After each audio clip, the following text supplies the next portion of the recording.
Romance chapter 12 versus 9-11. സ്നേഹം നിർവാജ്യം ആയിരിക്കട്ടെ, തീയതിനെ വെറുത്ത് നല്ലതിനോട് പറ്റിക്കൊള്ളുവിൻ. സഹോദര പ്രീതിയിൽ തമ്മിൽ സായ്പൂണ്ട് ബഹുമാനിക്കുന്നതിൽ അന്യോന്യം മുന്നിട്ട് കൊള്ളുവിൻ. ഉത്സാഹത്തിൽ മടുപ്പില്ലാതെ ആത്മാവിൽ എരിവുള്ളവരായി കർത്താവിനെ സ്നേഹിപ്പിൻ. 4 കാര്യങ്ങളാണ് ഈ രാവിലെ സമയത്ത് ദൈവവചനത്തിൽ നിന്ന് നമ്മൾ ചിന്തിക്കാൻ പോകുന്നത്. 1,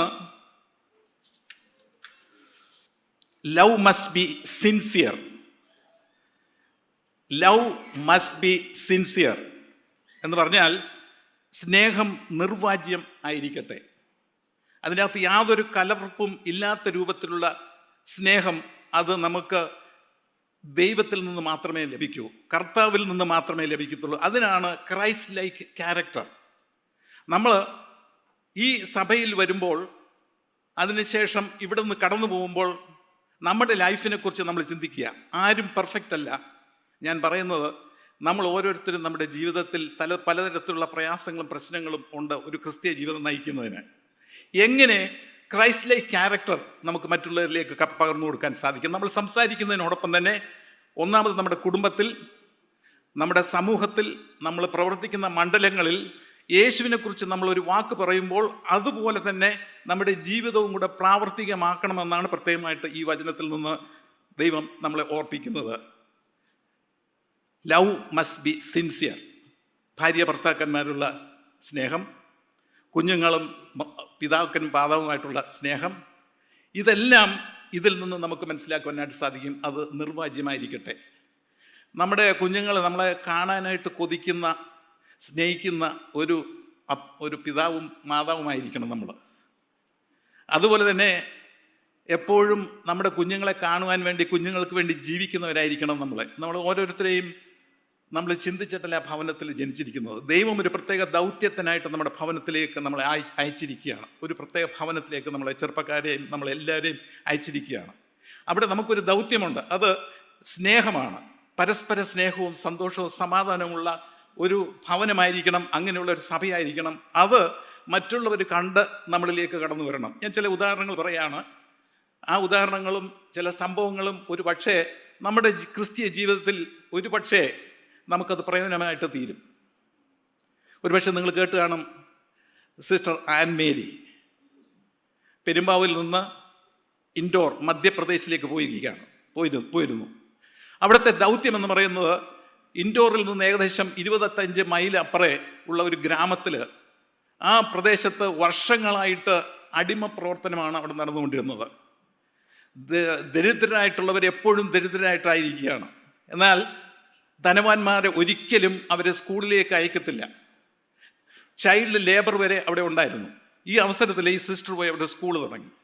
ചുരുക്കി പറയട്ടെ, അവിടുത്തെ ജന്മിക്ക് അത് ഇഷ്ടപ്പെട്ടില്ല. ഒരാളെ ഏർപ്പെടുത്തി. ഈ സിസ്റ്ററിനോട് പറഞ്ഞു ഇവിടെ വരരുതെന്ന് പറഞ്ഞു. സിസ്റ്റർ അവിടേക്ക് പോകുന്ന ദിവസത്തിൽ ബസ്സിൽ ഒരു കൊലയാളിയെ അയച്ചുകൊണ്ട് ആ കൊലയാളി ഈ ബസ്സിൻ്റെ അകത്ത് എല്ലാവർക്കും ലഡ്ഡു കൊടുത്തതിന് ശേഷം, ഈ സിസ്റ്ററിൻ്റെ അടുത്തേക്ക് വന്ന് ലഡ്ഡു കാണിച്ചതിന് ശേഷം കത്തിയെടുത്ത്, കണാരയെടുത്ത് 52 കുത്ത് കുത്തി ആ സിസ്റ്ററെ കൊന്നു. ഈ കൊലയാളി ജയിലിലായി. ഏതാനും മാസങ്ങൾക്ക് ശേഷം ഈ സിസ്റ്ററിൻ്റെ സഹോദരി ഇൻഡോറിലെ ജയിലിലേക്ക് കടന്നു ചെന്ന് ഇയാളെ ജാമ്യത്തിൽ ഇറക്കുകയാണ്. അതിനുശേഷം അദ്ദേഹത്തെ കൂട്ടി പെരുമ്പാവൂരിൽ അവരുടെ ഭവനത്തിലേക്ക് വരികയാണ്. മാതാവും പിതാവും ഈ വ്യക്തിയെ സ്വന്തം മകനെന്ന നിലയിൽ ഉൾക്കൊണ്ടുകൊണ്ട് ആ വ്യക്തിയെ അവരുടെ ഭവനത്തിൽ താമസിപ്പിക്കുകയാണ്. കിടക്കുന്നത് ഈ സിസ്റ്റർ കിടന്ന അതേ കട്ടിലാണ്. രാത്രി ദൈവം അവനോട് സംസാരിച്ചു. ദൈവം സ്നേഹമാണ്. ദൈവത്തിൽ നീ വിശ്വസിക്കുക. നീ ഇത്രയും ഉപദ്രവിച്ച 52 കുത്തി കൊന്ന ആ സിസ്റ്ററിൻ്റെ അമ്മയും അപ്പനും നിന്നെ അവരുടെ മകനെ പോലെ സ്നേഹിക്കുന്നു. ഈ വ്യക്തി യേശുവിനെ രക്ഷിതാവായിട്ട് സ്വീകരിച്ചു. തുടർന്ന് ഇൻഡോറിൽ ഏകദേശം 25 മൈൽ അകലെയുള്ള ആ സിസ്റ്ററിനെ അടക്കിയിരിക്കുന്ന കല്ലറയിൽ എല്ലാ ദിവസവും പോയി അത് ക്ലീൻ ചെയ്തുകൊണ്ട് അവിടെ എല്ലാ ദിവസവും അദ്ദേഹം ഇരുന്ന് പ്രാർത്ഥിക്കും. ഒന്ന് ചിന്തിച്ചു നോക്കുക. ഞാനാണെങ്കിൽ അത് ഒരിക്കലും എൻ്റെ വീട്ടിലേക്ക് കടത്തത്തില്ല.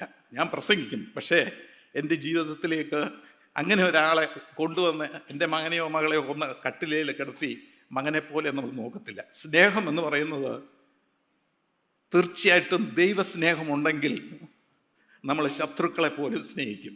അതാണ് ദൈവവചനം നമ്മളോട് പറയുന്നത്. ശത്രുക്കളെ സ്നേഹിക്കുന്ന ഒരു സ്നേഹം നമ്മുടെ ജീവിതത്തിൽ ഉണ്ടെങ്കിൽ തീർച്ചയായിട്ടും ദൈവം നമ്മളെ എടുത്ത് ഉപയോഗിക്കും. അടുത്ത ഒരു ഉദാഹരണം പറയാനായിട്ട് സാധിക്കുന്നത് മദർ തെരേസ കൽക്കട്ടയിൽ വന്നതിൻ്റെ പ്രധാനപ്പെട്ട ഉദ്ദേശം സ്കൂളിൽ പഠിപ്പിക്കാനാണ്. 23 വയസ്സുള്ളപ്പോൾ കാളി ടെമ്പിൾ എന്ന് പറയുന്ന ആ പ്രദേശത്തേക്ക് കടന്നു ചെന്നു. കാളി ടെമ്പിളിനെ കുറിച്ച് കൂടുതൽ ഞാൻ വിവരിക്കേണ്ട ആവശ്യമില്ല. ഏകദേശം 10,000 ആടുകളെയാണ് അവിടെ ബലിയർപ്പിക്കുന്നത്. അതിൻ്റെ അടുത്തെന്ന് പറയുന്നത് വൃദ്ധരായിട്ടുള്ള സ്ത്രീകൾ ഇങ്ങനെ റോഡിൽ കിടക്കുകയാണ്, കുഞ്ഞുങ്ങൾ അനാഥരായിട്ട് റോഡിൽ കൂടെ നടക്കുകയാണ്. ഇത് കണ്ടപ്പോൾ മദറിന് തോന്നി ഈ സ്ത്രീകളെ എങ്ങനെയെങ്കിലും ഒരു റൂമിൽ കൊണ്ടുവന്ന് ആക്കണം എന്ന്. അങ്ങനെ അന്ന് സിസ്റ്ററിൻ്റെ കയ്യിൽ പൈസയില്ല. ഗവൺമെൻറ്റിലെ അന്നത്തെ ചീഫ് മിനിസ്റ്ററെ കണ്ടപ്പോൾ ചീഫ് മിനിസ്റ്റർ പറഞ്ഞു, ആ സ്ഥലത്ത് തന്നെ ഈ ടെമ്പിളിനോട് ചേർന്ന് ഗവൺമെൻറ്റിൻ്റെ വലിയൊരു സ്ഥലം യൂസ് ചെയ്യാതെ കിടപ്പുണ്ട്, അത് നിനക്ക് തരാം എന്ന് പറഞ്ഞു. അങ്ങനെ ആ സ്ഥലത്ത് പോയി അതൊരു ഹോസ്പിറ്റലായിട്ട് ഡെവലപ്പ് ചെയ്തുകൊണ്ട് ഈ റോഡിൽ കിടന്ന സ്ത്രീകളെ, പ്രത്യേകിച്ച് വൃദ്ധമാരായിട്ടുള്ള സ്ത്രീകളെ അവിടെ കൊണ്ടുവന്ന് താമസിപ്പിച്ചു. ചുരുക്കി പറയട്ടെ, ഈ പൂജാരി 32 വർഷമായിട്ട് അവിടെ പ്രവർത്തിച്ചുകൊണ്ടിരിക്കുന്ന കാളി ടെമ്പിളിലെ ആ പൂജാരിക്ക് അത് ഇഷ്ടപ്പെട്ടില്ല. 2 വർഷത്തോളം ഈ ഇവിടെ പ്രവർത്തിക്കുന്നവരെ അയാൾ പല രൂപത്തിൽ ഉപദ്രവിച്ചു. 2 വർഷത്തിന് ശേഷം നേരെ വന്ന് ഈ ഹോസ്പിറ്റലിൽ വന്ന് വിളിച്ചതിന് ശേഷം അപ്പോൾ ഇവർ ഭയപ്പെട്ടു പോയി. പൂജാരി വന്നിരിക്കുകയാണ്. അകത്തോട്ട് കയറിയിട്ട് പൂജാരി സിസ്റ്ററിൻ്റെ കാലിൽ മുട്ടുമടക്കിയിട്ട് പറഞ്ഞു, 32 വർഷമായിട്ട് ഞാൻ പ്രവർത്തിക്കുന്ന കാളി ദേവിയല്ല, നിങ്ങളാണ് ദേവി. How to spread God's love for other people. മറ്റുള്ളവരിലേക്ക് എങ്ങനെ ദൈവത്തിൻ്റെ സ്നേഹം നമുക്ക് പകർന്നു കൊടുക്കാനായിട്ട് സാധിക്കും. മറ്റുള്ളവരെ നമ്മളെ കാണുമ്പോൾ, നമ്മുടെ ഭവനത്തിൽ കാണുമ്പോൾ നമ്മളിൽ ഓരോരുത്തരും യേശു ഉണ്ട് എന്നുള്ള ചിന്ത മറ്റുള്ളവർക്ക് കാണണം. ഇത് എൻ്റെ പിതാവ് is a person representing Lord Jesus Christ, or he is spreading the light of Lord Jesus Christ എന്നുള്ള ചിന്ത നമ്മുടെ കുഞ്ഞുങ്ങൾക്ക് നമ്മളിലെ കാണുമ്പോൾ തോന്നണം. നമ്മളിൽ നിന്ന് ഒരിക്കലും അകന്നു പോകത്തില്ല. ദൈവസ്നേഹം പരസ്പരം ബന്ധിപ്പിക്കുന്ന ഒരു കണ്ണിയാണ്. ഈ സ്നേഹം നമ്മളിലേക്ക് വരിക. അടുത്തതായിട്ട് പറഞ്ഞിരിക്കുന്നത് തീയതിനെ വെറുത്ത് നല്ലതിനെ പറ്റിക്കൊള്ളുക. ഇന്ന് നമ്മൾ ലോകത്തോട്ട് നോക്കുമ്പോൾ പലതരത്തിലുള്ള തീയ പ്രവർത്തനങ്ങൾ നമുക്ക്, അല്ലെങ്കിൽ അത് ഇംഗ്ലീഷിൽ പറയുന്ന അവസരം we have to hate evil എന്ന് പറഞ്ഞാൽ, ഈവിൾ എന്ന് പറയുമ്പോഴത്തേക്കും ആ ഒരു പ്രത്യേകമായിട്ടുള്ള ഒരു ശക്തി, ഈവിൾ ഫോഴ്സസ് നമുക്ക് പല സ്ഥലങ്ങളിലും കാണുവാനായിട്ട് സാധിക്കും. നമുക്കെല്ലാവർക്കും അറിയാം, വില്യം ഗേറി കൽക്കട്ടയിൽ വന്നു. അദ്ദേഹത്തിൻ്റെ പ്രധാനപ്പെട്ട ദൗത്യം ഇന്ത്യൻ ഭാഷകളിൽ ബൈബിൾ ട്രാൻസ്ലേറ്റ് ചെയ്യുക എന്നുള്ളൊരു പ്രത്യേക ഉദ്ദേശത്തിലാണ്. അദ്ദേഹത്തിൻ്റെ ജീവിതത്തെക്കുറിച്ച് നിങ്ങൾ വീഡിയോയിൽ കാണുന്നത് നന്നായിരിക്കും. അദ്ദേഹം ഇങ്ങനെ പ്രവർത്തിച്ചുകൊണ്ടിരിക്കുന്ന അവസരത്തിൽ അദ്ദേഹം ഒരു ഗ്രാമത്തിലേക്ക് ഇങ്ങനെ കടന്നു പോകുമ്പോൾ അദ്ദേഹം കണ്ട കാഴ്ച എന്ന് പറയുന്നത്, മരിച്ച ഭർത്താവിൻ്റെ ചിതയിൽ കൊണ്ടുപോയി സ്വന്തം ജീവനുള്ള ഭാര്യയെ കത്തിക്കാൻ ശ്രമിക്കുന്ന ഒരു കൂട്ടത്തെയാണ്. അദ്ദേഹം ഇങ്ങനെ നോക്കിയ അവസരത്തിൽ അദ്ദേഹത്തിന് സഹിച്ചില്ല. എന്ത് സംഭവിച്ചാലും, എൻ്റെ ജീവൻ പോയാലും ഇത് തടയണമെന്നുള്ള ഉദ്ദേശം, ഈ ഈവിൾ തടയണമെന്നുള്ള ഉദ്ദേശത്തോടെ അവിടത്തേക്ക് അദ്ദേഹം ഓടിച്ചെല്ലുകയാണ്. ഓടിച്ചെല്ലുന്ന അവസരത്തിൽ ഇവരെ കത്തിക്കുന്ന ആ ഗ്രൂപ്പ്, ആ സമൂഹം ഇദ്ദേഹത്തെ ഉപദ്രവിച്ച് അവിടെ കെട്ടിയിടുകയാണ്. അദ്ദേഹത്തിൻ്റെ കണ്ണിൽ കൂടെ അദ്ദേഹം കാണുന്നത് തീയിൽ എരിയുന്ന ഒരു ജീവൻ. ഭർത്താവ് മരിച്ച ആ സ്ഥലത്ത് ഭാര്യയെ കത്തിക്കുന്നത് കണ്ട് അദ്ദേഹത്തിന് അന്ന് ഉറങ്ങാൻ സാധിച്ചില്ല. അദ്ദേഹം അതിൽ ഡയറിയിൽ എഴുതി, എൻ്റെ ജീവിതത്തെ ഏറ്റവും കൂടുതൽ ദുഃഖിപ്പിച്ച ഒരു സീനായിരുന്നു ഒരു സ്ത്രീയെ സ്വന്തം ഭർത്താവിൻ്റെ ചിതയിൽ കത്തിക്കുന്നു. അദ്ദേഹം അതിനുവേണ്ടി പോരാടി. അങ്ങനെ സതി ഇവിടെ നിർത്തലാക്കി. പക്ഷെ വേറെ ആൾക്കാർ അതിൻ്റെ പേരെടുത്തു. അദ്ദേഹത്തിന് ഒരു പ്രശ്നമല്ല. നമ്മളെ സംബന്ധിച്ച്, ഒരു ക്രിസ്ത്യാനിയെ സംബന്ധിച്ച്, ഈവിൾ കണ്ടാൽ നമ്മൾ അവിടെ നിന്ന് പിന്മാറരുത്.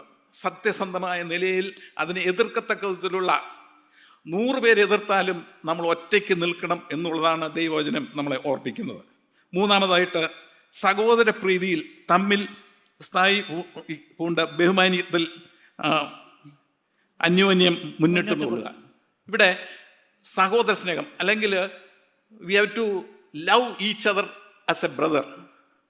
ഇപ്പോൾ സഭയിലാണെങ്കിലും വെളിയിലാണെങ്കിലും നമ്മൾ ഒരാളെ കാണുന്ന അവസരത്തിൽ അദ്ദേഹം എൻ്റെ സ്വന്തം സഹോദരനാണെന്ന നിലയിൽ വേണം നമ്മൾ ചിന്തിക്കാൻ. അത് മാത്രമല്ല, ആ സഹോദരനെ സംബന്ധിച്ച് നമുക്ക് കൂടുതലായിട്ട് അദ്ദേഹത്തെ ഉയർത്തി കാണിക്കത്തക്ക വിധത്തിൽ നമുക്കൊരു താല്പര്യം ഉണ്ടായിരിക്കണം. ഈ അടുത്ത സമയത്ത് ഒളിമ്പിക്സിലായിരുന്നു തോന്നുന്നു, ഒരു സ്പോർട്സിൻ്റെ ഫൈനൽ ഓട്ടത്തിലേക്ക് നടക്കുന്നത് നമുക്ക് കാണാൻ സാധിക്കും. ആഫ്രിക്കയിൽ നിന്നുള്ള ഒരു കറുത്ത വർഗ്ഗക്കാരൻ ഏറ്റവും മുന്നിൽ ഓടിക്കൊണ്ടിരിക്കുകയാണ്. അങ്ങനെ അദ്ദേഹം ആ ഫിനിഷ് ലൈനിലെത്തിയ അവസരത്തിൽ അദ്ദേഹം വിചാരിച്ചു അദ്ദേഹം ക്രോസ് ചെയ്തെന്ന് വിചാരിച്ചു. അവിടെ അദ്ദേഹം നിൽക്കുകയാണ്. അദ്ദേഹം ആളുകൾ കൈയടിക്കുന്നുണ്ട്. അപ്പോൾ വിചാരിച്ചു ഞാൻ ക്രോസ് ചെയ്ത് ഞാൻ ഒന്നാമനായി എന്ന് വിചാരിച്ചു. അതിൻ്റെ തൊട്ട് പുറകിൽ യൂറോപ്പിൽ നിന്നുള്ള ഒരു ചെറുപ്പക്കാരൻ, വൈറ്റ് ആണ്, അദ്ദേഹം ഓടി വരുന്ന അവസരത്തിൽ കാണുന്നത് തൻ്റെ മുമ്പിൽ വന്നിരിക്കുന്ന വ്യക്തി അവിടെ നിൽക്കുകയാണ്, അത് ക്രോസ് ചെയ്തിട്ടില്ല. ഞാൻ ഓടി അതിൻ്റെ മുന്നിൽ കയറുകയാണെങ്കിൽ എനിക്ക് ഒന്നാം സ്ഥാനം കിട്ടും. പക്ഷേ അദ്ദേഹത്തിൻ്റെ ഇൻറ്റഗ്രിറ്റി അത് സമ്മതിച്ചില്ല. അദ്ദേഹം എന്ത് ചെയ്തെന്ന് വെച്ചാൽ ഈ കറുത്ത വർഗ്ഗക്കാരനെ തള്ളി ഒന്നാമതാക്കിക്കൊണ്ട് അദ്ദേഹം രണ്ടാമത് ഫിനിഷ് ചെയ്ത് അദ്ദേഹത്തെ കെട്ടിപ്പിടിച്ചു. അതിന്ന് കേരളത്തിലായിരുന്നെങ്കിൽ എന്ത് സംഭവിച്ചാനെ? അവൻ്റെ കാല് വാരിയിട്ട് നമ്മുടെ ഫ്രണ്ടിലോട്ട് ചാടിയാനെ. അത് ക്രിസ്തീയ കോളത്തിലും അതുണ്ട്. ക്രിസ്തീയ കോളത്തിൽ മാത്രം, മറ്റ് സെക്കുലർ പൊളിറ്റീഷ്യൻസ്മാരല്ല, ഇന്ത്യ മുഴുവനും യാത്ര ചെയ്യുന്നതുകൊണ്ട് എനിക്ക് പല കാര്യങ്ങൾ കാണാൻ സാധിച്ചിട്ടുണ്ട്. എന്നാൽ ആ ഇൻറ്റഗ്രിറ്റി എന്ന് പറയുന്ന ആ സ്വഭാവം, അത് മുഖാന്തരം ഈ വെളുത്ത വർഗ്ഗക്കാരൻ ആ കറുത്ത വർഗ്ഗക്കാരനെ ഒന്നാമതാക്കിക്കൊണ്ട് മുന്നോട്ട് പോകുന്നത് നമുക്ക് കാണുവാനായിട്ട് സാധിക്കും. അതാണ് സഹോദരപ്രീതി എന്ന് പറയുന്നത്. ആരെങ്കിലും നമ്മളെക്കാൾ ബെറ്ററായിട്ട് പാടുകയാണെങ്കിൽ അദ്ദേഹത്തെ പ്രോത്സാഹിപ്പിക്കണം. അത് വേറൊരാൾ നന്നായിട്ട് എന്തെങ്കിലും ചെയ്യുന്നുണ്ടെങ്കിൽ അദ്ദേഹത്തെ പ്രോത്സാഹിപ്പിച്ച്, നമ്മൾ ഈ ലോകത്ത് കുറച്ച് നാളെ കാണുന്നുള്ളൂ. We need young people. അതാണ് ഇവിടുത്തെ ഈ സഭയുടെ ഏറ്റവും വലിയ ശക്തി എന്ന് പറയുന്നത്, എക്വിപ്പിംഗ് ദ യങ് പീപ്പിൾ. ഇവരാണ് അടുത്ത ജനറേഷൻ.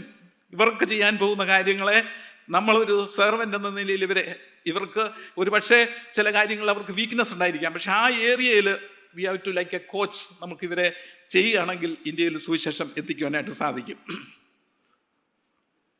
ഇന്ന് ഏറ്റവും കൂടുതൽ ക്രിസ്ത്യാനികളുള്ള നോർത്ത് ഇന്ത്യയിലെ ഏറ്റവും കൂടുതൽ ക്രിസ്ത്യാനികളുള്ള സ്റ്റേറ്റ് ഏതാണ്? പഞ്ചാബാണ്. എന്തുകൊണ്ടാണ് പഞ്ചാബിൽ ക്രിസ്ത്യാനികൾ വന്നത്, ഇത്രയും ആളുകൾ വരുന്നത്? 2 ലക്ഷം പേരൊക്കെയാണ് ഒരു മീറ്റിങ്ങിൽ വരുന്നത്. ഞാനൊരു കുഗ്രാമത്തിൽ ചെന്നു. ഒരാൾ എൻ്റെ അടുത്ത് പറഞ്ഞു ഇവിടെ ഒന്ന് വരാമോ എന്ന് ചോദിച്ചു. അദ്ദേഹമാണ് പ്രസംഗിക്കുന്നത്. എൻ്റെ അടുത്ത് ചോദിച്ചു ഇവിടെ ഒന്ന് വരാമോ എന്ന് ചോദിച്ചു. ഞാൻ ചെന്നപ്പോൾ ഒരു കുഗ്രാമത്തിലാണ് 4000 പേര് അവിടെ വന്നിട്ടുണ്ട്. ഏതോ ഒരു ഇന്ത്യൻ സ്ഥലത്ത് അദ്ദേഹം പ്രസംഗിക്കുകയാണ്. അദ്ദേഹത്തിൻ്റെ കൂടെ ഞാൻ പോയതാണ്. അപ്പോൾ എന്തുകൊണ്ട് ഇത് വന്നു എന്നുള്ളതിനെക്കുറിച്ച് ഞാനിങ്ങനെ ചിന്തിച്ച അവസരത്തിൽ ഒരു ഹൈഡ് എന്ന് പറയുന്ന, ജോൺ ഹൈഡ് എന്ന് പറയുന്ന ഒരു വ്യക്തിയുണ്ട്. പിൽക്കാലത്ത് അദ്ദേഹത്തിൻ്റെ പേര്, അദ്ദേഹം ബുക്കൊന്നും എഴുതിയിട്ടില്ല, അദ്ദേഹത്തിൻ്റെ പേര് പ്രേയിങ് ഹൈഡാണ്. നിങ്ങൾ ഗൂഗിളിൽ ഒന്ന് സെർച്ച് ചെയ്യുന്നതെന്നായിരിക്കും. പ്രേയിങ് ഹൈഡ് എന്ന് പറയുന്ന ഈ വ്യക്തി ജനിച്ചത് കാർമൽ, ഇന്ത്യാന എന്ന പറയുന്ന സ്ഥലത്താണ്. ഇദ്ദേഹത്തിന് ചെറുപ്പം തൊട്ടേ സംസാരിക്കാനുള്ള കഴിവ് അത്രയില്ല, വലിയ എബിലിറ്റി ഇല്ലാത്തൊരു ചെറുപ്പക്കാരനാണ്. എന്നാൽ ഇദ്ദേഹത്തിൻ്റെ സഹോദരൻ നല്ല യോഗ്യനാണ്, നല്ലപോലെ സംസാരിക്കും. ആ അമ്മ എപ്പോഴും പ്രാർത്ഥിക്കുമ്പോൾ അവർ ഇന്ത്യയെക്കുറിച്ച് പറയും. പ്രത്യേകിച്ച് അവരുടെ ഹൃദയത്തിൽ പഞ്ചാബിനെ കുറിച്ചുള്ള ഒരു വ്യഥയായിരുന്നു. ഒന്ന് ഓർത്തോണം, അമേരിക്കയിലുള്ള ഒരു ഫാമിലിയാണ്. അങ്ങനെ ഈ ചെറുപ്പക്കാരൻ വിചാരിച്ചു ഞാൻ ഇന്ത്യയിലോട്ട് പോകണം, എൻ്റെ അമ്മ എപ്പോഴും പറയുന്നതാണ് ഇന്ത്യയിലോട്ട് പോകണം. അങ്ങനെ ഈ ചെറുപ്പക്കാരൻ കോളേജിൽ പോയി പഠിക്കുകയാണ്. ബൈബിൾ കോളേജിൽ പഠിച്ചുകൊണ്ടിരിക്കുകയാണ്. എല്ലാ ദിവസവും അനിയനെ വിളിച്ചിട്ട് പറയും, എടാ ഞാനിങ്ങനെ ഇന്ത്യയിലോട്ട് പോകാൻ പോവാണ്, അവിടുത്തെ കാര്യങ്ങളെക്കുറിച്ച് പറയും. അങ്ങനെ എൻകറേജ് ചെയ്യും. അപ്പോൾ ഈ സഹോദരൻ ഇത് കേട്ടുകൊണ്ടിരിക്കുകയാണ്. ചുരുക്കി പറയട്ടെ, ഈ കുറച്ച് ദിവസം കഴിഞ്ഞപ്പോൾ ഈ മൂത്ത സഹോദരന് അസുഖം വന്നു. ബൈബിൾ കോളേജിൽ പഠിച്ചുകൊണ്ടിരിക്കുകയാണ്. അദ്ദേഹം മരിച്ചുപോയ അവസരത്തിൽ ഈ യങ് ബ്രദർ വിചാരിച്ചു, എൻ്റെ സഹോദരൻ്റെ ഏറ്റവും വലിയൊരു ആഗ്രഹമാണ് പഞ്ചാബിൽ പോയി സുവിശേഷം അറിയിക്കുക. പക്ഷേ എനിക്കതിനുള്ള കഴിവില്ല, സംസാരിക്കാനുള്ള കഴിവില്ല. പക്ഷേ എൻ്റെ സഹോദരൻ്റെ ആ വലിയ ആഗ്രഹം നിറവേറ്റണമെന്ന് പറഞ്ഞുകൊണ്ട് അദ്ദേഹം ഇന്ത്യയിലേക്ക് കടന്നു വന്നു. അങ്ങനെ അദ്ദേഹത്തിന് പ്രസംഗിക്കാൻ കഴിയില്ല, പക്ഷെ അദ്ദേഹം പ്രാർത്ഥന ആരംഭിച്ചു. അതുകൊണ്ടാണ് അദ്ദേഹത്തെക്കുറിച്ച് പറയുന്നത് പ്രേയിങ് ആയിട്ട്. സമയച്ചുരുക്കം കൊണ്ട് ഞാൻ പറയട്ടെ, അദ്ദേഹം പ്രാർത്ഥിച്ചതിൻ്റെ അടിസ്ഥാനത്തിൽ അദ്ദേഹത്തിൻ്റെ ഹൃദയം ഇടതുവശത്തു നിന്ന് വലതുവശത്തേക്ക് മാറി. അദ്ദേഹത്തെ പരിശോധിച്ച ഒരു ഡോക്ടർ പറഞ്ഞു ഹൈഡ്, വാട്ട് ഈസ് ഹാപ്പനിങ്, നിന്റെ ഹൃദയത്തിൽ എന്താണ് ഇത്ര വലിയ ഭാരം? അപ്പോൾ അദ്ദേഹം പറഞ്ഞു, പഞ്ചാബിലെ ജനങ്ങൾ യേശുവിൻ്റെ ഭാഗത്തേക്ക് കടന്നു വരണം, അതാണ് എൻ്റെ ആഗ്രഹം. അദ്ദേഹം പഞ്ചാബിലേക്ക് കടന്നു വന്ന അവസരത്തിൽ സാധു സുന്ദർ സിംഗിന് 1.5 വയസ്സായിരുന്നു. ഈ 3-ാം തീയതിയാണ് സാധു സുന്ദർ സിംഗിൻ്റെ 130ാമത്തെ ബർത്ത്ഡേ. അദ്ദേഹത്തിൻ്റെ ഗ്രാമത്തിലാണ്. അവിടെ ഈ ബർത്ത്ഡേക്ക് വരാൻ പോകുന്നത് ഏകദേശം 2000-3000 ആൾക്കാരാണ് ബർത്ത്ഡേ ഘോഷിക്കാൻ, മരിച്ചുപോയ ഒരു വ്യക്തിയുടെ ജീവിതത്തെക്കുറിച്ച് ചിന്തിപ്പാൻ. ഒരുപക്ഷെ നമ്മുടെ ബർത്ത്ഡേ ആരെങ്കിലും ഓർക്കുന്നുണ്ടോ എന്ന് പോലും അറിയത്തില്ല. നമ്മുടെ ഭാര്യ പോലും, ഭർത്താവ് വീട്ടിലാരെങ്കിലും പ്രായമായി കഴിഞ്ഞാൽ ആരും ഓർക്കത്തില്ല ആ ബർത്ത്ഡേ എന്നാണ്. സാലി ചോദിക്കുക, എൻ്റെ ബർത്ത്ഡേ അറിയാമോ എന്ന് ചോദിക്കുക എൻ്റെ അടുത്ത്. ഇപ്പോൾ ഇന്ന് 1-ാം തീയതിയാണെന്ന് ചോദിച്ചു. സെപ്റ്റംബർ ഇന്ന് എന്നാന്ന് ചോദിച്ചു എൻ്റെ അടുത്ത്. ഞാൻ പറഞ്ഞു സെപ്റ്റംബർ 1 എനിക്ക് തോന്നുന്നു നിൻ്റെ ബർത്ത്ഡേ 10-ാം തീയതി ആയിരിക്കും എന്ന് പറഞ്ഞു. അപ്പോൾ അതെ, അത് ഞാൻ എപ്പോഴും ഓർക്കും എന്ന് പറയും. എന്ന് പറഞ്ഞതുപോലെ സാധു സുന്ദർ സിംഗിൻ്റെ 130ാമത്തെ ബർത്ത്ഡേ ആണ്. ഞാൻ 127ാമത്തെ ബർത്ത്ഡേക്ക് അവിടെ പോയിരുന്നു. അവിടെ ചെന്നപ്പോൾ എനിക്ക് വിശ്വസിക്കാൻ പറ്റിയില്ല. കാരണം 3000-ഓളം ആൾക്കാർ പല ഗ്രാമങ്ങളിൽ നിന്ന് അവിടെ വരികയാണ്. രാവിലെ തൊട്ട് വൈകിട്ട് വരെ വരികയാണ്. അത്രമാത്രം ദൈവത്തിൻ്റെ സ്നേഹം ഈ വ്യക്തി 130 വർഷത്തിന് മുമ്പ് ജനിച്ച വ്യക്തി ആ ഗ്രാമങ്ങളിലേക്ക് എത്തിച്ചിട്ടുണ്ട്. അദ്ദേഹത്തെ ഓർക്കുന്നു. ഞാൻ ചുരുക്കി പറയട്ടെ, പ്രേയിങ് ഹൈഡ് പ്രാർത്ഥിച്ചത് കൊണ്ടായിരിക്കാം. ഒരാൾ എൻ്റെ അടുത്ത് പറഞ്ഞു, പ്രേയിങ് ഹൈഡ് താമസിക്കുന്നതിൻ്റെ 3 മൈൽ അകലെ ഇദ്ദേഹം വന്ന് പ്രാർത്ഥിച്ചിട്ടുണ്ടായിരുന്നു എന്ന് പറഞ്ഞു. ആ പ്രാർത്ഥനയുടെ ശക്തിയായിരിക്കാം സാധു സുന്ദർ സിംഗ് വന്ന്. കൂടുതലായിട്ട് ഞാൻ സംസാരിക്കുന്നില്ല. 33 വർഷത്തോളമേ സാധു സുന്ദർ സിംഗ് ജീവിച്ചിരുന്നുള്ളൂ. ഭക്ത സിംഗ് എന്ന് പറയുന്ന വ്യക്തി ഇന്ത്യയിൽ നിന്ന് കാനഡയിലോട്ട് പഠിക്കാൻ പോവുകയാണ്. അപ്പോൾ മാതാപിതാക്കന്മാർ പറഞ്ഞു, നീ കാനഡയിൽ പോകുന്ന അവസരത്തിൽ ഒരു കാര്യം ചെയ്യണം, ബൈബിള് നീ തൊട്ടു പോകരുത്, അതുപോലെ തന്നെ ക്രിസ്ത്യാനികളുമായിട്ട് യാതൊരു ബന്ധവും വേണ്ട, നീ പഠിച്ചതിന് ശേഷം തിരിച്ചു വരിക.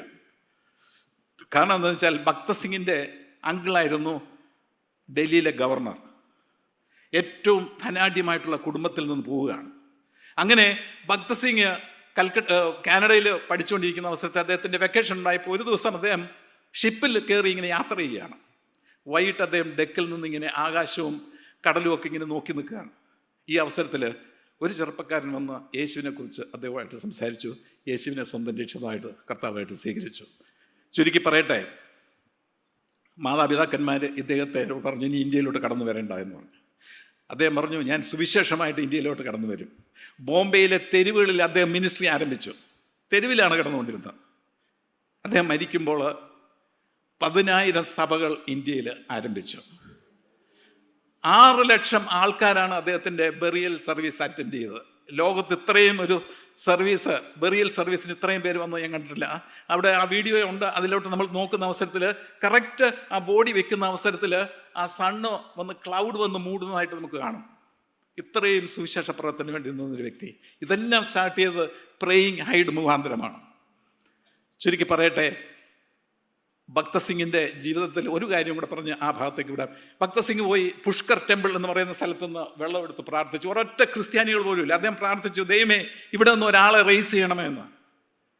30 വർഷത്തിന് ശേഷം ആ ടെമ്പിളിലെ ചീഫ് പ്രീസ്റ്റിൻ്റെ മകൻ യേശുവിനെ രക്ഷിതാവായിട്ട് കർത്താവായിട്ട് സ്വീകരിക്കുക മാത്രമല്ല ഒരു പ്രീച്ചറായിട്ട് മാറി. അദ്ദേഹം ആരായിരുന്നു എന്ന് വെച്ചാൽ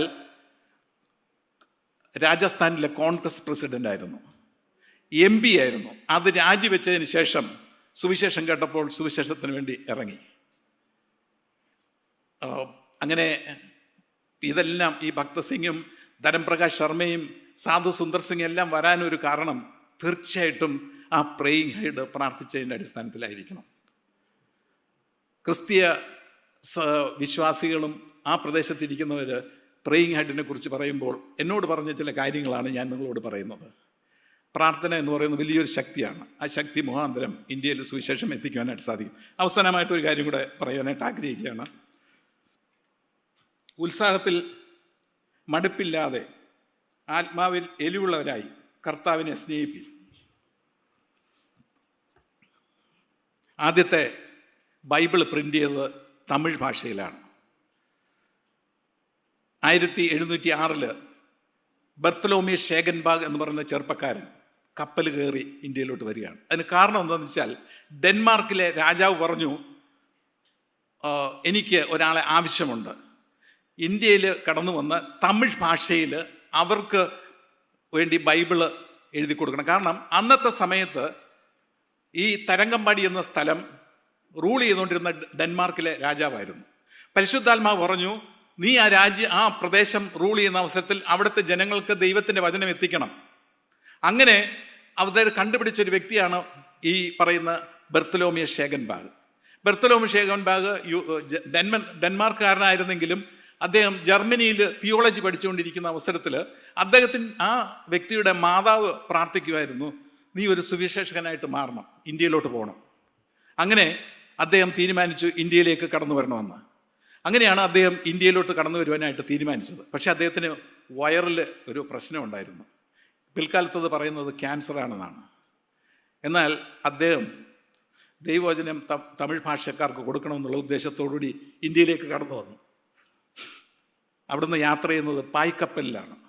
എത്ര സമയം എടുക്കുമെന്ന് വെച്ചാൽ 285 ദിവസം എടുക്കും. അവിടെ ഒരു ഈ മ്യൂസിയം നടത്തുന്ന വ്യക്തി 2 PhD ഉള്ള ഒരു ക്രിസ്ത്യാനിയാണ്. അദ്ദേഹം എന്നോട് പറഞ്ഞു, 285 ദിവസം എടുത്തു ഡെൻമാർക്കിൽ നിന്ന് തരങ്കമ്പാടിയിലെത്തുവാൻ. ഒന്ന് ആലോചിച്ച് നോക്കിക്കേ. നമുക്ക് സഭയിലോട്ട് വരാനായിട്ടൊരു അരമണിക്കൂർ എടുക്കുമ്പോൾ തന്നെ നമുക്ക് ക്ഷീണമാണ്. അയ്യോ ക്ഷീണമായി, പിന്നെ വീട്ടിൽ പോയി എന്നാ ചെയ്യുമെന്ന് ഒന്ന് ആലോചിച്ച് നോക്കിക്കേ.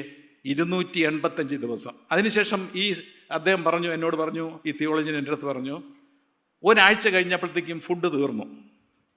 ഇന്ത്യയിലോട്ട് വരുമെന്ന് തന്നെ അറിയത്തില്ല. കാരണം പായ്ക്കപ്പൽ വെച്ചിട്ട് ഇന്ത്യ കണ്ടുപിടിക്കാൻ വന്ന ഒരു പാർട്ടിയാണ് അമേരിക്ക കണ്ടുപിടിച്ചത്. നമുക്ക് എല്ലാവർക്കും അറിയാവുന്ന കാര്യങ്ങളാണ്. അപ്പോൾ ഇവിടെ എത്തുമെന്ന് അറിയത്തില്ല. പക്ഷേ ഫെയ്ത്ത് ഉണ്ടായിരുന്നു, വിശ്വാസം ഉണ്ടായിരുന്നു, ഞാൻ ഇന്ത്യയിലേക്ക് കടന്നു ചെല്ലുമെന്ന്. അങ്ങനെ ഒരാഴ്ച കഴിഞ്ഞപ്പോഴത്തേക്കും പച്ച മീൻ കടിച്ച് തിന്നുകൊണ്ട് വെള്ളം കുടിച്ചുകൊണ്ട് ഇന്ത്യയിലേക്ക് സുവിശേഷം എത്തിക്കുവാനായിട്ട്, ഈ തരങ്കമ്പാടിയിലേക്ക് എത്തുവാനായിട്ട് ഈ വ്യക്തി തീരുമാനിച്ച് അങ്ങനെ കടന്നു വന്നു. അദ്ദേഹത്തിന് ഒരുപാട് കാര്യങ്ങളുണ്ട്. നിങ്ങൾ ആരെങ്കിലും താല്പര്യമുണ്ടെങ്കിൽ, പോയിട്ടില്ലാത്തവർ, ഇവിടുന്ന് അധികം ദൂരമില്ല, തരങ്കമ്പാടിയിലൊന്ന് ചെല്ലുന്നത് നന്നായിരിക്കും. നമുക്കറിയാൻ പറ്റും, അവിടെ പോകുമ്പോൾ അവർ അത് എക്സ്പ്ലെയിൻ ചെയ്ത് തരും. ഞാനത് കാണുകയും കേൾക്കുകയും ചെയ്തപ്പോൾ എനിക്കും ഭയങ്കരമായിട്ടുള്ള ഫീലിംഗ് ഉണ്ടായി. ഞങ്ങളെ ഒരു റൂമിലേക്ക് കൊണ്ടുപോയി നല്ലൊരു റൂം തന്ന് അവിടെ കിടന്നു. ഫിറ്റിങ്സ് എല്ലാം പണ്ടത്തെ യൂറോപ്യൻ ഫിറ്റിങ്സാണ്. ഞാൻ വിചാരിച്ചു നന്നായിരിക്കും, ബാത്തൊക്കെ ഉണ്ട് അല്ല വിചാരിച്ച് കുളിക്കാൻ കയറി കുളിച്ചു കഴിഞ്ഞപ്പോൾ മീൻ കഴുകിയ വെള്ളം മുതലുള്ളതാണ് എൻ്റെ തലവഴി വരുന്നത്. അപ്പോൾ സാലി പറഞ്ഞു, ഇന്നിവിടെ കിടക്കേണ്ട, വേറെ എവിടെയെങ്കിലും പോയി കിടന്നാൽ മതി. ഞാനിത് പറയണ കാരണം, വർഷങ്ങൾക്ക് മുമ്പ് ഇന്ത്യയിൽ സുവിശേഷം അറിയിക്കാൻ വേണ്ടി സ്വന്തം ഭവനം, ഇലക്ട്രിസിറ്റിയുള്ള ഒരു ഭവനം വിട്ട് തമിഴ്നാട്ടിൽ വന്ന് ഇത്രയും കഷ്ടം സഹിച്ച് നമുക്ക് വേണ്ടി തമിഴിലെ ആദ്യത്തെ ഭാഷയിൽ ബൈബിൾ ട്രാൻസ്ലേറ്റ് ചെയ്ത ഒരു വ്യക്തിയാണ്. അദ്ദേഹം പറയുന്നത്, ഞാൻ ട്രാൻസ്ലേറ്റ് ചെയ്യാനിരിക്കുമ്പോൾ അടുത്ത ഓവനിൽ നിന്ന് അടുപ്പിൻ്റെ അടുത്തിരിക്കുന്ന തീ മുഖത്തേക്ക് അടിക്കുന്നത് പോലുള്ള ചൂടാണ്. ഇത് സഹിച്ചു. ഇതിനോടുകൂടി തന്നെ അദ്ദേഹത്തെ അവിടുത്തെ ഗവർണർ 8 മാസം ജയിലിലിട്ടു. പേപ്പർ പോലും കൊടുത്തിട്ടില്ല. കാരണം ആ ഗവർണറിന് എതിരായിട്ട് അദ്ദേഹം സംസാരിച്ചു, നിങ്ങൾ അമിതമായിട്ട് പലിശ കളക്ട് ചെയ്യുന്നതുകൊണ്ട് ഞാൻ അത് എതിർക്കുകയാണ് എന്ന് പറഞ്ഞു. അപ്പോൾ ഈ ഗവർണർ, അവരുടെ തന്നെ ഗവർണറാണ്, പിടിച്ച് ജയിലിലിട്ടു.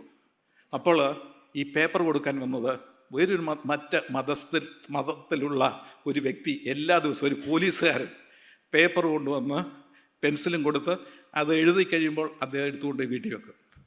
ജയിലിൽ നിന്ന് വിട്ടതിന് ശേഷം അദ്ദേഹം ഇന്ത്യയിൽ കടന്നു വന്ന് 1706 1711 ഒന്ന് ആലോചിച്ച് നോക്കിയേ, 5 വർഷം കൊണ്ട് തമിഴ് പഠിച്ചിട്ട് ആ തമിഴ് ഭാഷയിൽ ന്യൂ ടെസ്റ്റമെൻ്റ് എഴുതി. ഇതുകൂടാതെ തമിഴ് ഭാഷയിൽ അനേക ബുക്കുകൾ അദ്ദേഹം രചിച്ചു. പ്രിൻ്റ് ചെയ്യാനായിട്ട് മെഷീനില്ല, അന്ന് കറസ്പോണ്ടൻസ് ഇല്ല. അദ്ദേഹം പ്രാർത്ഥിച്ചു, ദൈവമേ. 2 വർഷം കഴിഞ്ഞപ്പോൾ അദ്ദേഹത്തിന് ഒരു പ്രിൻറ്റിംഗ് പ്രസ് ഇംഗ്ലണ്ടിൽ നിന്ന് ഒരു ബിസിനസ്സുകാരൻ അയച്ചു കൊടുത്തു. അങ്ങനെ 1714 അദ്ദേഹം ആദ്യത്തെ ബൈബിള് തമിഴിൽ പ്രിൻ്റ് ചെയ്തു, ന്യൂ ടെസ്റ്റമെൻറ്റ്. അതിനുശേഷം അദ്ദേഹം അനേക ബുക്കുകൾ അദ്ദേഹം ട്രാൻസ്ലേറ്റ് ചെയ്തിട്ടുണ്ട് പഴയ നിയമത്തിലെ. അദ്ദേഹം 37ാമത്തെ വയസ്സിൽ മരിക്കുകയാണ്. ഇന്ന് നമ്മളവിടെ ചെന്നാൽ 1000 പേർക്ക് ഇരിക്കാവുന്ന ഒരു സഭ നമുക്ക് കാണാൻ പറ്റും. ബ്യൂട്ടിഫുൾ ആയിട്ടുള്ളൊരു ചർച്ച.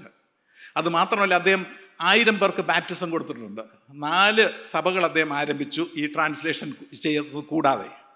അത് മാത്രമല്ല, അദ്ദേഹത്തിനെ അടക്കിയിരിക്കുന്ന ആ സഭയുടെ ആ ചർച്ചിൻ്റെ ഫ്രണ്ടിലാണ്. അതുകൂടാതെ ഒരു ചെറിയൊരു ശവക്കല്ലറ ഉണ്ട്. അത് ഞാൻ ചോദിച്ചത് ആരുടെയാണെന്ന് ചോദിച്ചു. അപ്പോൾ പറഞ്ഞത് അദ്ദേഹത്തിൻ്റെ ഭാര്യ കൂടെ, ഇദ്ദേഹം ഇവിടെ ഇന്ത്യയിൽ കടന്നു വന്ന് 23-ാമത്തെ വയസ്സിലാണ്. അദ്ദേഹത്തിൻ്റെ കൂടെ ഭാര്യ കൂടെ കടന്നു വന്നിരുന്നു. ഒരു പക്ഷേ വലിയ പ്രീച്ചേഴ്സിൻ്റെ ഭാര്യമാരെക്കുറിച്ച് ആരും അറിയത്തില്ല. അവരായിരിക്കും ബാക്ക് ബോൺ. അവരെക്കുറിച്ച് ആരും അറിയത്തില്ല, ദൈവത്തിന് മാത്രമേ അറിയത്തുള്ളൂ. പക്ഷെ അവർ പിന്നിൽ നിന്ന് പ്രാർത്ഥിച്ചുകൊണ്ടിരിക്കുന്നത് കൊണ്ടാണ് ദൈവദാസന്മാർ പ്രസംഗിക്കുകയും മിനിസ്ട്രി ചെയ്യുകയും ചെയ്യുന്നത്. ഈ സ്ത്രീ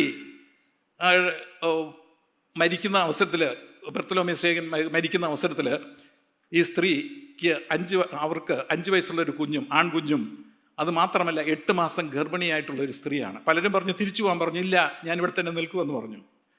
ആ കുഞ്ഞിനെ പ്രസവിച്ചു. ഏതാനും മാസങ്ങൾക്ക് ശേഷം ആ കുഞ്ഞും മരിച്ചു. ആ കുഞ്ഞിനെ കൂടെ അവിടെ അടക്കി വെച്ചു. ഭർത്താവിനെയും ആ കുഞ്ഞിനെയും അടുത്തടുത്ത് അടക്കിയിരിക്കുന്നത് നമുക്ക് കാണാൻ സാധിക്കും. മൂത്ത മകൻ അതിനു വേണ്ടി, വിദ്യാഭ്യാസത്തിന് വേണ്ടി ജർമ്മനിയിലേക്ക് വിട്ട് തിയോളജി പഠിച്ചു.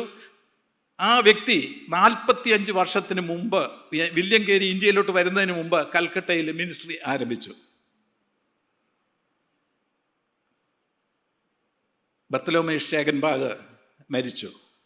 പക്ഷേ അദ്ദേഹത്തെക്കുറിച്ച് ജനങ്ങൾ ചിന്തിച്ചുകൊണ്ടിരിക്കുകയാണ്.